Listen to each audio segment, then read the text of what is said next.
संगठन टूटता है तो उसकी तीन चीजें होती हैं। एक तो उसका पदलोलुपता, दूसरा उस संगठन के राजनीतिक स्वार्थ, तीसरा व्यक्तिगत स्वार्थ। आज भीम आर्मी को यहाँ ये जो कुछ भी हो रहा है उसके गर्त में मैं नहीं जाना चाहता, उसकी गहराइयों में नहीं जाना चाहता, लेकिन ये जो कुछ भी हो रहा है ये अच्छा नहीं हो रहा है। भीम आर्मी के लिए हेल्प किसने करी? दिल्ली के लोगों ने की, हरियाणा के लोगों ने की, उत्तराखंड के लोगों ने की, बिहार के लोगों ने की, राजस्थान के लोगों ने की, उत्तर प्रदेश के लोगों ने की, और तमाम नौजवानों ने अपना खून पसीना इसके लिए बहाया। जब मेरा पहला स्पीच हुआ था और मैं उससे 15 दिन पहले जब मैं जेल में मिला चंद्रशेखर आजाद से, मेरे साथ सुरजीत, एडवोकेट सुरजीत थे और राहुल नागपाल थे और बालक राम थे और मैं था। हमने कहा था कि आप कोई राजनीतिक पार्टी तो नहीं बनाएंगे? बोले नहीं बनते जी, मुझे सामाजिक कार्य करना है। और ये सोशल मूवमेंट था, ये सोशल ऑर्गेनाइजेशन था भीम आर्मी। लेकिन आज उसके अंदर ही जो लोग त्याग और बलिदान कर रहे थे, आज उनके अंदर ही उथल पुथल हो गई। हम पूछना चाहते हैं, यहाँ पर नौटियाल ने, मंजीत नौटियाल ने और कमल वालिया ने ये तो कहा कि हम आंतरिक रूप से दुखी हैं, ये तो कहा कि हम लोगों का शोषण हो रहा है, ये तो कहा कि हमने त्याग बलिदान किया है, लेकिन इसमें ये नहीं बताया कि वो परेशान कैसे हैं। आज उनको अलग होने की क्या जरूरत पड़ गई? हमें ये इस बात से स्पष्ट बताया जाए, क्योंकि हम एक सामाजिक नागरिक की दृष्टि से, एक बहुजन समाज का सदस्य होने की दृष्टि से ये पूछना चाहता हूं, क्या हुआ, कैसे हुआ, कब हुआ, कहां हुआ? एक दिन तो आप लोग सब लोग एक थे, एक मंच पर थे, और उत्तर प्रदेश के लोगों को या राजस्थान के लोगों को इतना महत्व नहीं देते थे। सबसे ज्यादा मंच पर विराजमान आप ही राष्ट्रीय पदाधिकारी होते थे। लेकिन आज राष्ट्रीय पदाधिकारियों में ऐसी क्या बात हो गई? हमने योगदान दिया, सारे लोगों ने दिया।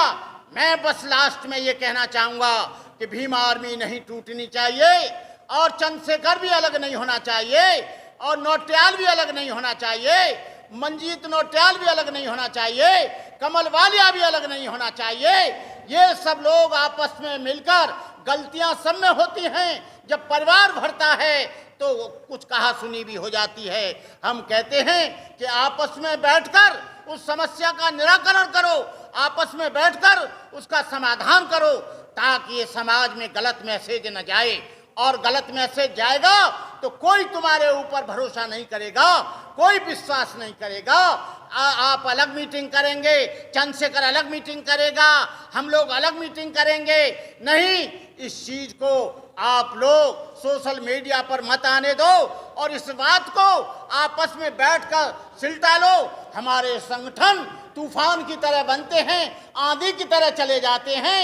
ऐसे जैसे कुत्ता का हादसा होता है, जैसे कोई कुत्ता सड़क पे मरता हुआ और ट्रक से मर जाता है, वैसे ही हमने 40 वर्ष के जीवन में दलित पैंथर को मरते हुए देखा, हमने मास मूवमेंट को मरते देखा, हमने लॉर्ड बुद्धा क्लब को मरते हुए देखा, दलित सेना को मरते हुए देखा, हमने भीम सेना को मरते हुए देखा, कितने संगठनों को हमने टूटते हुए देखा है। अपने अपने स्वार्थ को भूलकर, अपने अपने द्वेष को भूलकर, अपनी अपनी घृणा को भूलकर, एक दूसरे की वैमनस्यता को भूलकर आप लोगों को एक बार एक साथ आना चाहिए। जो संगठन में शक्ति होती है वो किसी में शक्ति नहीं होती है। बाबा साहब अम्बेडकर ने कहा कि संगठित रहो। संगठित होने का मतलब है कि तुम सब लोग एक हो जाओ आप लोग यदि चंद्रशेखर अलग होगा, तुम अलग होगे, कोई और अलग होगा, तो इससे समाज कमजोर होगा। समाज को कमजोर करने वाले कौन हैं? समाज को कमजोर करने वाले कोई व्यक्ति नहीं होता है, वो संगठन के पदाधिकारी होते हैं। आप संगठन के, समाज तो भोला भाला है, पैसा भी देता है, धन भी देता है, झंडा भी देता है, डंडा भी देता है, सहयोग भी देता है, होटल भी बुक करता है, खाना भी खिलाता है, गाड़ी भी देता है। लेकिन ये समाज इसलिए देता है, ये जो भीम आर्मी बनी थी वो इसलिए बनी थी, कोई राजनीतिक सत्ता के लिए नहीं। जो समाज में जुल्म होते हैं, अत्याचार होते हैं, अन्याय होता है, मजलूमों के ऊपर जुल्म होता है, बहन बेटियों के साथ बलात्कार होता है, हमारे छात्रों के साथ भेदभाव होता है, हमारे गांव में कोई भेदभाव होता है, बारात नहीं चढ़ने दी जाती है, मूंछ काट दी जाती है। कहने का मतलब यह है, जो सामाजिक उत्पीड़न था, जो सामाजिक जुल्म था, उसके लिए भीम आर्मी बनी थी। और मैं ये कहना चाहूँगा, उस कार्य को जो भी भीम आर्मी के नौजवान हैं, मैं किसी की क्रिटिसाइज नहीं करना चाहता, वो सारे नौजवान फिर एक हो जाओ, फिर आगे आ जाओ, फिर बढ़ जाओ, फिर जुल्म के खिलाफ लड़ो, अत्याचार के खिलाफ लड़ो, सड़कों पर आओ और अपने जीवन की आहुति ऐसे मत दो। आपस में लड़ने से कुछ नहीं होगा। मैं कहना चाहूँगा, आपस में लड़ने से समाज टूटेगा, समाज का विश्वास टूटेगा, हमारी जो जमात है उसमें तरह तरह की भ्रांतियाँ होंगी।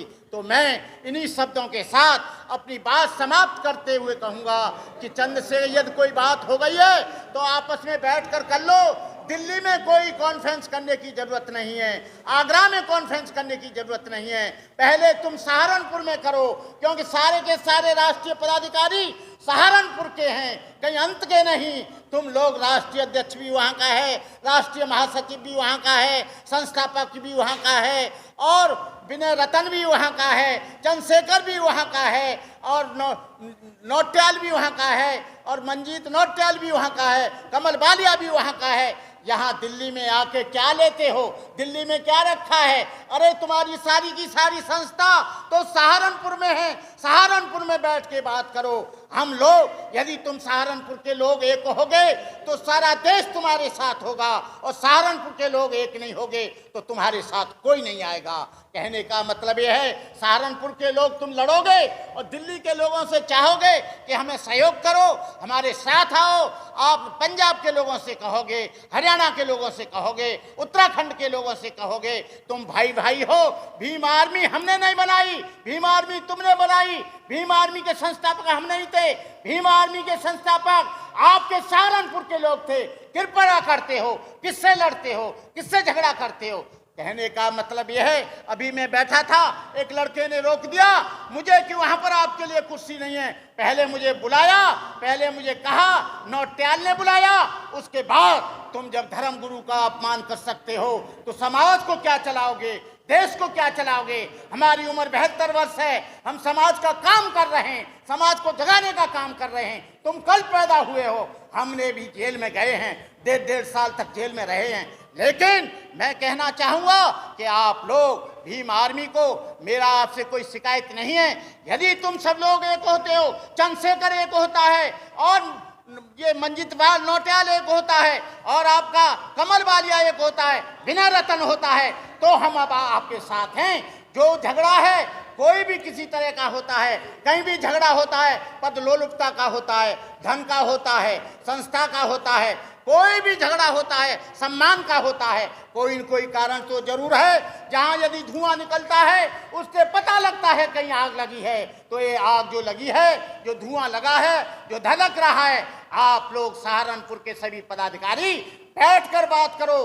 दिल्ली आने की जरूरत नहीं है। दिल्ली जब आओ जब तुम सब एक हो जाओ, और तभी लोग, दिल्ली के लोग, राजस्थान के लोग, पंजाब के लोग, हरियाणा के लोग और तमाम भारत के लोग तभी भीम आर्मी का सहयोग करें जब ये सहारनपुर के सभी लोग एक हो जाएं। इन्हीं शब्दों के साथ, इनको एक पैसा नहीं दें, इनका सहयोग नहीं करें, उनसे कहो कि तुम चारों लोग एक होकर आओ और तभी हम मंच पर आएंगे, तभी हम आपका सम्मान करेंगे।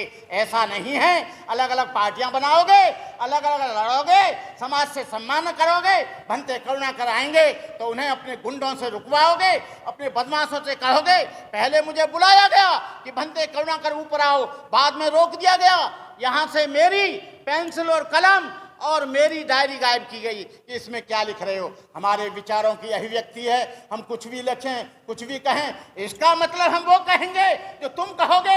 ये संवैधानिक हमारा अधिकार है, जो हमको अच्छा लगेगा, जो समाज के हित में होगा, बहुजन समाज के कल्याण में होगा, बहुजन समाज की उन्नति में होगा, वो हम बात करेंगे, तुम्हारे कहने से नहीं। इन्हीं शब्दों के साथ सभी यूट्यूबरों को मेरी मंगल कामनाएं, शुभकामनाएं।